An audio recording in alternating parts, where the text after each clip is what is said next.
मैंने आज बहुत ही बढ़िया ज़्यादा सफाई कर दी, ऐसा लग रहा है मेरे कमरे में भी। और ये बाहर का नज़ारा, और मैं बैठा हूँ बिल्कुल घर के बीच में एकदम कुर्सी पे।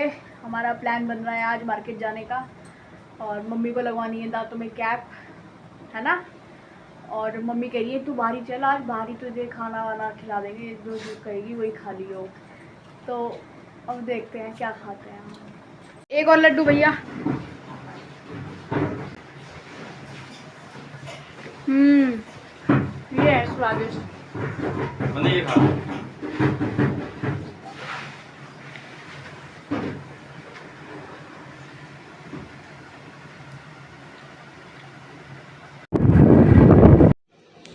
तो ये हम निकल गए हैं मम्मी पापा और मैं बाइक पर ही मार्केट के लिए। और आज मौसम बहुत ही ज़्यादा गर्म था, वैसे तो धूप निकली हुई थी। और ये हम बैठे हैं, पापा ने मेरे ज़बरदस्ती 2-3 फॉर्म भरवा दिए सरकारी नौकरी के। दुकान पर बैठे हुए हैं हम।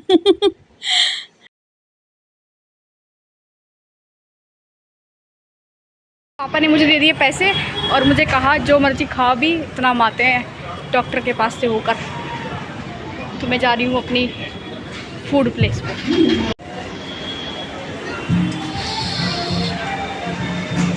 ये है संगम पैलेस।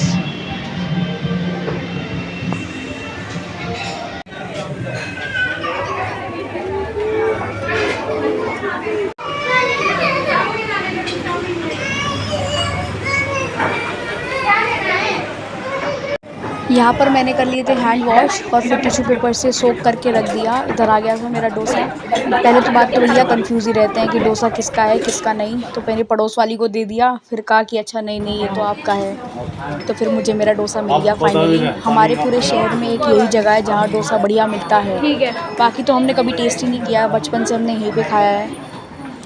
ये सांभर है, इसमें एक कद्दू डाल के देते हैं और बाकी दाल वाल जो होती है छौंक लगाया होता है। आज इतना ज़्यादा टेस्टी दिख भी नहीं रहा था और लग भी नहीं रहा था। और ये नारियल की चटनी तो ऐसा लग रहा था बिल्कुल जस्ट अभी बना के लेकर आई हूँ। मुझे लगता है ये पहला ही स्टॉक था डोसा बनाने का, क्योंकि इससे पहले डोसा नहीं बन पा रहा था शायद, और बहुत ज़्यादा टाइम भी इसलिए लग गया था।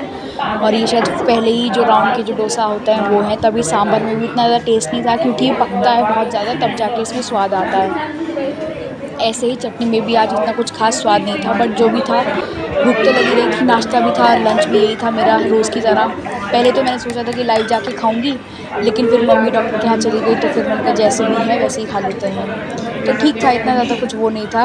और वैसे लगता बहुत बढ़िया है। मैं बहुत बार डोसा में ना सांभर भी बार बार 3-4 बार ले लेती हूँ और चटनी भी, लेकिन आज मैंने सिर्फ एक ही बार लिया, क्योंकि अकेले बैठ के खाना था। तो भी जब फटाफट खाने का मन हुआ कि चलो खा के चलते हैं। उसके बाद मैं बाहर आ गई। मैंने वहाँ से गोलगप्पे ना खा के बाहर से आके गोलगप्पे खाए। मन मेरा ठंडी चाट खाने का था, बट फिर मैंने वो नहीं खाए। मैंने कहा गोलगप्पे खा लेते हैं। और सेंसिटिविटी के चक्कर में ना दांतों में थोड़ा दर्द होता है, तो ठंडा पानी था ये गोलगप्पे का, तो दांतों में बहुत ज़्यादा लगने लगा था। फिर मैं एक कन्फेक्शनरी की शॉप पर आ गई। यहाँ से मैंने लिया अपने लिए कोल्ड ड्रिंक, और मैंने लिए बहुत सारे नूडल्स। 5-6 तरीके के इन्होंने नूडल्स मुझे दिखाए, कोरियन रामेन वगैरह जो होते हैं, लेकिन मैंने कोई 3 पैकेट लिए जो मुझे समझ में आया कि हाँ ये अच्छे लगेंगे। और ये हमारे यहाँ का मार्केट है। आज विश्वकर्मा जी की पूजा का जो दिन होता है 17 सितंबर वो है, तो हर जगह जल मतलब पानी पिलाने के लिए जो शिविर लगते हैं हर जगह वो लगे हुए हैं। और ये हमारे यहाँ का शिव चौक है, और ये है हमारे यहाँ का सबसे बड़ा शिव मंदिर।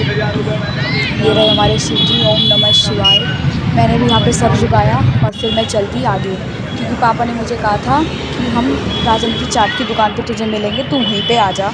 इतना हम डॉक्टर के यहाँ से निकलते हैं। और ये जो अभी पन्नी में मैंने सामान दिखाया, ये वही नूडल्स हैं जो मैंने उस कन्फेक्शनरी की दुकान से ख़रीदे थे।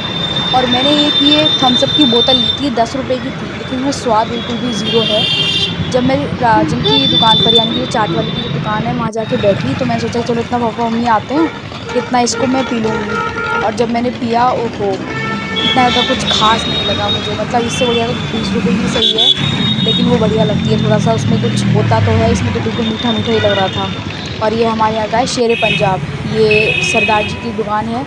और यहाँ पर बहुत सारी मीठे जो चीज़ें होती हैं ना, जैसे लस्सी वस्सी होती है, बहुत बढ़िया मिलती है। और ये राजन की चाट की दुकान है। ये बैठा राजन यहाँ पे, इसकी दुकान में एक बार आग लग गई थी। और ये टिक्की बेचता है। और ये रही वो थम्स अप की बोतल, बहुत ही बेकार है, इसको मत लेना अगर आप पीना चाहते हैं तो। ये टिक्की बेचता है, ठंडी चाट देता है और गोलगप्पे देता है। और मेरे बैग की चैन भी ख़राब हो गई थी, तो पापा ने कहा कि चलो जब आए हुए हैं तो बैग की चेन भी ठीक ही करा लेते हैं। फिर हमने सारा बैग में जितना भी ज़रूरत थी तो हमने वो सब ठीक कराया। मम्मी ने कहा कि चप्पल भी लेनी थी तो मम्मी चप्पल अपने लिए देखने लगी। मुझे चप्पल पसंद आई है, वो पापा ने मना कर दी, और जो मम्मी को पसंद आई वो ले ली। देखो यहाँ पर ब्लू ब्लू कलर की जो रखी हुई ना, मुझे अच्छी लगी थी, लेकिन फिर पापा ने कहा कि कोई बात नहीं, नेक्स्ट टाइम जब आएंगे तब ले लेंगे। तो मम्मी ने सिर्फ अपने लिए चप्पल ली। चप्पल सिंपल चाहिए थी, जैसे कि कहीं चले जाओ, मतलब आसपास में ऐसे घूमने उमने चले जाओ, वैसी चप्पल चाहिए थी। कोई फैंसी चप्पल हमारे यहाँ घर में कोई पहनता भी नहीं है ज़्यादातर, खासकर मैं, जैसे कि लड़कियों वाली चप्पल चाहिए होती है, वैसा मुझे बिल्कुल नहीं चाहिए होता। मैं जो चप्पल मिल जाए वही चल जाता है मेरा काम। और ये हमारे यहाँ का वी मार्ट है, जैसे कि वी मार्ट हर शहर में मोस्टली होता ही है। वी मार्ट होता है, एक विशाल मेगा मार्ट होता है। और हमारा शहर इतना पुराना है, यहाँ पे झूठा बुग्गी अब भी चलता है। तो ये लकड़ी जा रही थी झूठा बुग्गी में और ये सड़क है, फिर खैर तो दिख रही होगी। यहाँ पे फ्लावर्स वगैरह बहुत ज़्यादा बिकते हैं। आज इतने नहीं थे, शायद श्राद्ध वगैरह की वजह से मंदिर नहीं चल पाते होंगे, तो इसलिए ज़्यादा दुकान नहीं थी फ्लावर्स वगैरह की। मुझे लगा आगे जाके बहुत सारी होंगी, लेकिन नहीं मिली मुझे। तो इतनी भी थी, मैंने रिकॉर्ड कर ली। यहाँ से पापा ने कुछ थोड़ा बहुत राशन का सामान लिया, जैसे कि लिखा हुआ है काली सरसों का तेल 210 रुपये लीटर है हमारे यहाँ पे, और मक्का का आटा आने लगा है, जैसे कि सर्दियाँ आने लगी हैं। और 2-3 चीज़ें और लिखी हुई थी जो कि मुझे याद नहीं आ रही। फिर मुझे लग गई थी प्यास, मैंने कहा चलो यही पी लेते हैं। वैसे मेरे पास पानी की बोतल थी, बट स्टिल इसमें जब मैंने 10 रुपये इन्वेस्ट किए थे तो पीना तो था ही, फेंकना तो था ही नहीं। और फिर हम चल दिए वापस, और आज का दिन मेरा गया